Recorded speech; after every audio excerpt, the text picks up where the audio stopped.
Hier seht ihr eine Übersicht typischer Verschleißformen an einer Wendeschnellplatte. Bei Freiflächenverschleiß entsteht im Kontaktbereich zwischen Freifläche und Werkstoff eine Art Schlifffläche.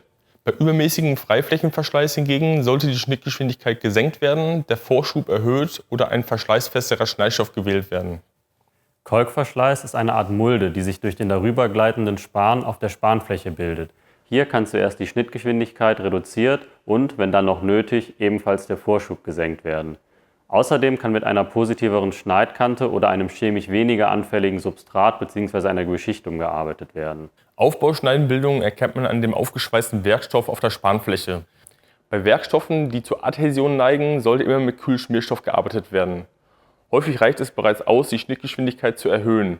Ansonsten kann ebenfalls eine positivere Schneidkante oder eine polierte Spanfläche Aufbauschneiden verhindern.